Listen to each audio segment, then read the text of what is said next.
Oi, meu nome é Jaine e como o próprio nome do vídeo já diz, esse vídeo é para falar acerca de um milagre, na verdade do maior milagre que o Senhor já me fez na minha vida e com certeza o mais lindo, mais orado, mais esperado. Lógico que há vários milagres que o Senhor já realizou na minha vida, qual eu poderia testemunhar, mas esse em especial. Ano que vem, se Deus nos permitir, eu e meu esposo vamos completar 10 anos de casados e há mais ou menos 7 anos a gente tenta ter um filho. Quando se passou-se mais ou menos 2 anos de tentativa, a gente procurou médicos, eu ginecologista, ele urologista, para realizar alguns exames, né? Eu fiz alguns exames de imagem e de sangue, de hormônio, enfim. E ele também fez alguns exames. E nos exames não deu nada, não foi constatado nada, tudo bem. Continuamos tentando, tomar algumas vitaminas e continuar tentando. E conforme o tempo ia passando, a gente procurava de novo atendimento, fazia outros exames, foi descartado várias doenças, mas não acontecia. No finalzinho do ano de 2022, em dezembro, né, no finalzinho, a gente recebeu um positivo. Nossa, foi uma alegria muito grande, eu fiquei muito feliz, ele também. A gente ficou radiante, chegou a nossa vez. Pouco tempo depois, mais ou menos 5 dias depois, eu comecei a ter um sangramento. E aí a gente foi para o hospital e foi constatado que eu estava tendo um aborto. Perdi o bebê. Foi necessário realizar a curetagem. Fui para o hospital, realizei a curetagem, voltei arrasada, com certeza arrasada demais. E tentando juntar meus cacos, né? Vida que segue. 6 meses depois, eu procurei de novo a minha médica, né? A ginecologista, para ver se eu já podia iniciar novamente a tentativa, porque desde a curetagem a gente precisa passar um tempo sem tentar, né? Porque pode acontecer de novo ou pode ter algum problema. E então procurei, fiz vários outros exames, liberou. Só que a gente tinha uma viagem marcada.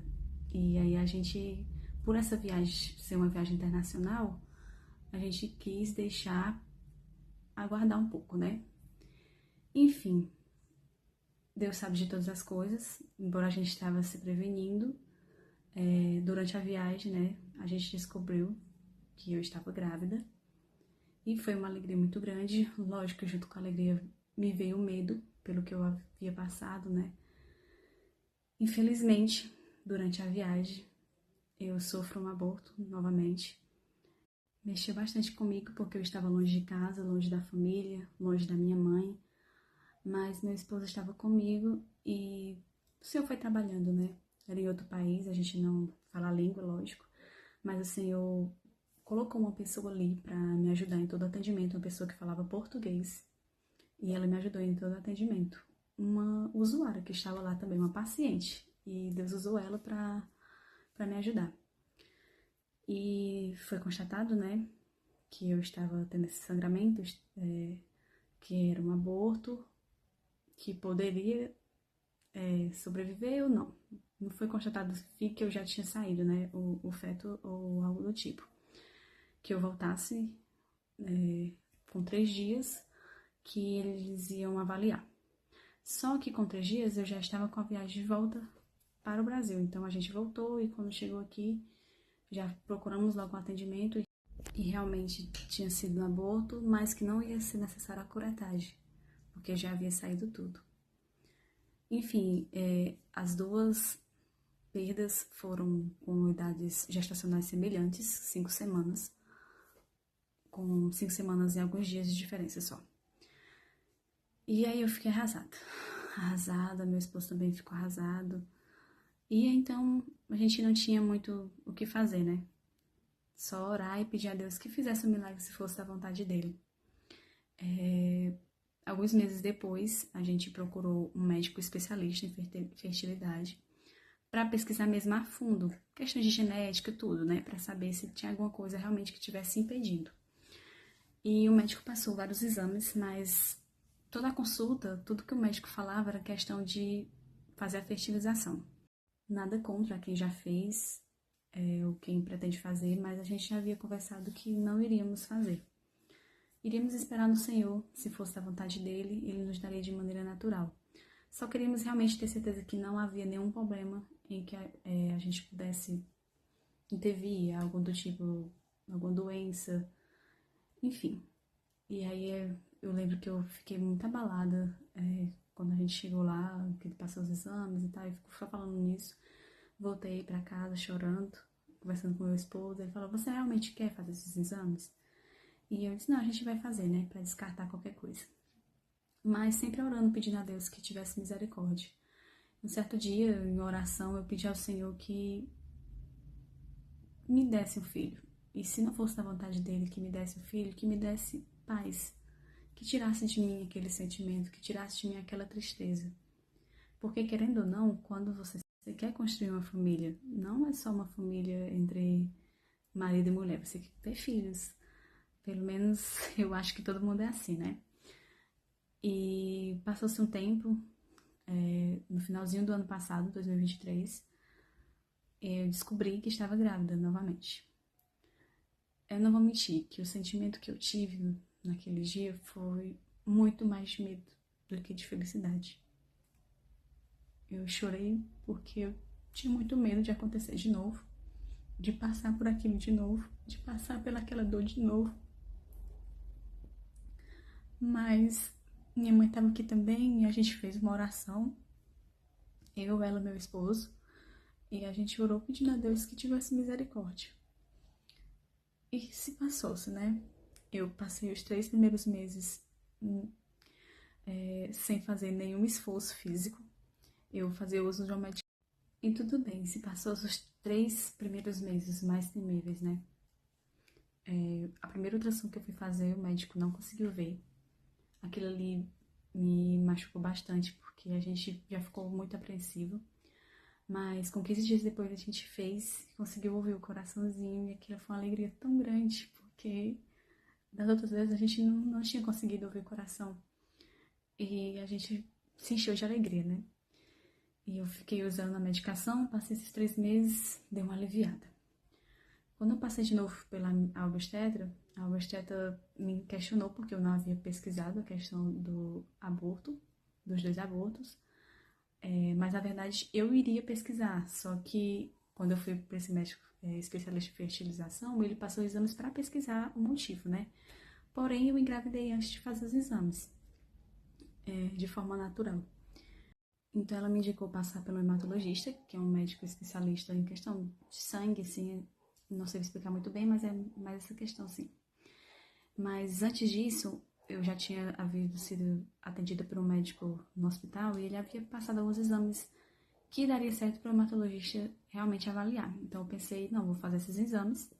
E então quando eu recebi o resultado, se eu ver que deu alguma coisa alterada, eu passo pelo hematologista. Lógico que a questão do hematologista iria passar muitos outros exames. Mas eu pensei mais nisso. Fui fazer os exames, fiz os exames. Quando eu recebi o resultado, eu vi que havia dado uma mutação para protrombina, heterozigoto.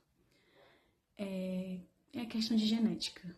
Isso significa que eu tenho mais chances de desenvolver uma trombose do que uma pessoa normal. Toda grávida em si já tem essa chance, sabe? Maior do que outra pessoa. E para quem tem a mutação, tem mais chance ainda.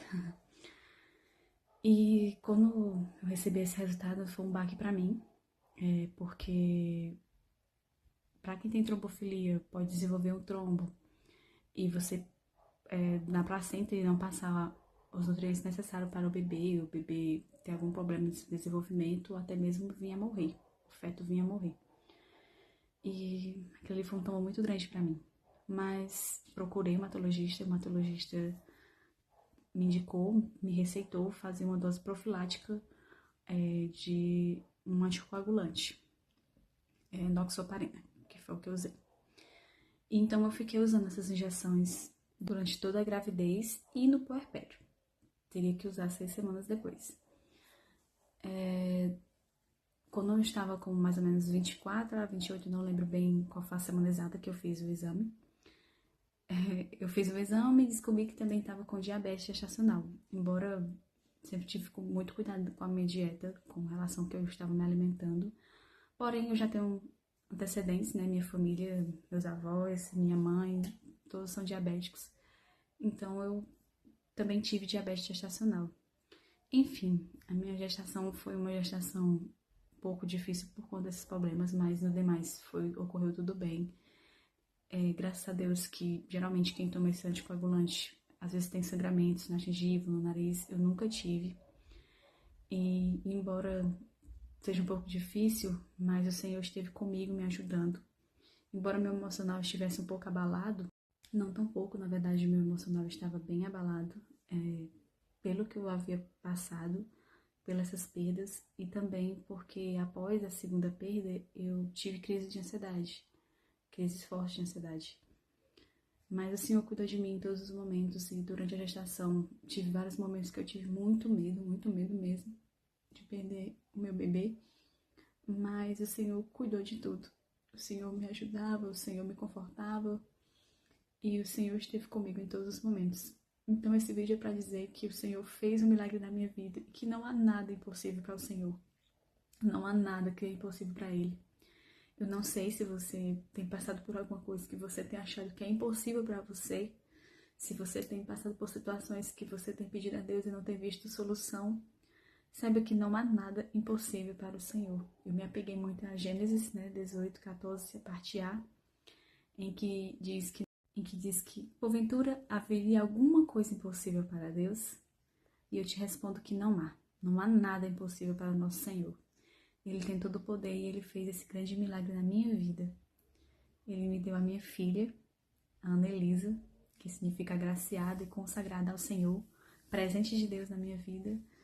E eu sou muito grata a Deus por ter feito esse grande milagre e por estar comigo em todos os momentos. Embora tão falha, embora tão imperfeita, mas Ele tem estado comigo em todos os momentos. E eu também quero aqui agradecer, além do Senhor, agradecer também as pessoas que me ajudaram, que sabiam, alguns profissionais de saúde que foram um apoio não só físico, mas também emocional. Muito obrigada para você que fez parte desse momento e que o Senhor continue abençoando poderosamente a vida de cada um.